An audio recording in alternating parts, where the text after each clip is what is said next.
Hi students. इस video में मैं आपके लिए एक बेहतरीन सा chapter exponent and it's power का वीडियो लाया हूं, जिसमें मैं आपको इसके बेसिक्स के बारे में बताऊंगा और इसके कुछ लॉस के बारे में बताऊंगा। तो वीडियो के एंड तक बने रहें। अगर आपको वीडियो अच्छा लगा तो लाइक शेयर और सब्सक्राइब जरूर करें। देखिए स्टूडेंट्स, अगर मैं कुछ ए लिखूं और इसके पावर पे मैं अगर कुछ एम लिखूं, ठीक है, तो ये जो ए है इसको बोलते हैं बेस, एंड जो इसके पावर पे मैंने लिखा है ये होता है एक्सपोनेंट। यहां जो ये ए है ये है बेस, और इसके पावर पे जो लिखा है ये क्या है, exponent. Just in the same way, अगर मैं यहां लिखूं 5 to the power 2, तो यहां का जो ये 5 है ये हो जाएगा बेस, और इसके पावर पे जो 2 है वो क्या हो जाएगा, एक्सपोनेंट। तो बहुत सारे बच्चों को ये डाउट होता है कि 5 के पावर पे जो 2 है इसको कैसे बोले। तो इसको आप दो तरीके से बोल सकते हो। पहला तरीका मैं आपको बताऊंगा इसको कैसे बोलेंगे। इसको आप ऐसे बोलोगे 5 raised to the power 2, या आपको आप इसे एक और तरीके से भी बोल सकते हो, सेकेंड पावर ऑफ 5। आप चाहे इस मेथड का यूज कर सकते हो या आप ऐसे भी इसको बोल सकते हो। अब मैं अगर बोलूं आपको कि 3 की पावर अगर मैंने 2 लिखा तो इसका मतलब क्या है, इसका मतलब होता है कि 3 का प्रोडक्ट कितने टाइम्स है, तो 2 टाइम्स है, 3 × 3। Just in the same way, अगर मैं लिखूं 4 to the power 7, इसका मतलब क्या होता है कि 4 का प्रोडक्ट कितनी टाइम्स है, तो 4 का प्रोडक्ट बच्चों 7 टाइम्स है। ठीक है, 4 का प्रोडक्ट कितनी टाइम्स है, तो 7 टाइम्स है। तो अगर मैं यहां पे लिखूं 6 × 6 तो इसका मतलब क्या कि 6 का प्रोडक्ट कितनी टाइम्स है, 3 टाइम्स है। तो इसको मैं कैसे लिख सकता हूं, 6 to the power 3। तो ये जो 6 to the power 3 है ये क्या है, तो ये है एक्सपोनेंशियल फॉर्म। क्या है, इसको बोलते हैं, ये है क्या है, एक्सपोनेंशियल फॉर्म, या आप इसे बोल सकते हो पावर नोटेशन। क्या बोल सकते हो, तो इसे बोल सकते हो आप पावर नोटेशन। बच्चों, आप इस सबका एक बार स्क्रीनशॉट ले लो, इसके बाद हम फर्दर इसके लॉस को देखेंगे। अब बच्चों हम देखते हैं लॉज ऑफ एक्सपोनेंट। तो इसका जो पहला लॉ है that is a to the power m times a to the power n is equal to a to the power m plus n।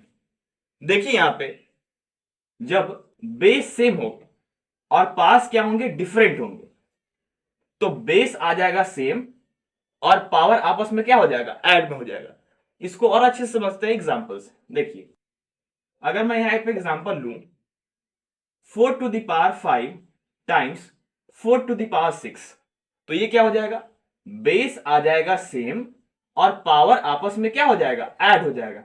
तो ये क्या हो जाएगा, 4 to the power 11। ठीक है, ये था फर्स्ट लॉ। अब देखते हैं सेकेंड लॉ।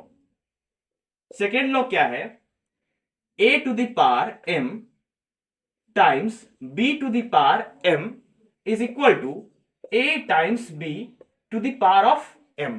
मतलब क्या कि जब बेस डिफरेंट हो, यहां पे देखिए ये दोनों बेस डिफरेंट है और पावर क्या है यहां पे सेम है, तो बेस आपस में मल्टीप्लाई हो जाएगा और पावर क्या आ जाएगा, कॉमन। इसको और अच्छे से एग्जांपल से समझते हैं। जैसे अगर मैं लिखूं यहां पे 6 to the power 5 times 5 to the power 5, तो यहां पे देखो बच्चों, यहां पे जो बेस है वो डिफरेंट है लेकिन जो पावर है वो क्या है, सेम है।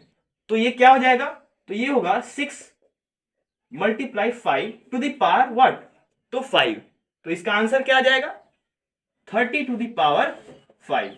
ये था सेकेंड लॉ, जिसमें हमने क्या सीखा कि जब बेस डिफरेंट होगा, पावर सेम होंगे, तो बेस आपस में मल्टीप्लाई होगा और उसके ऊपर क्या चलेगा, उसके ऊपर कुछ पावर चलेगा। ठीक है, ये था सेकेंड लॉ। अब देखिए थर्ड लॉ के बारे में।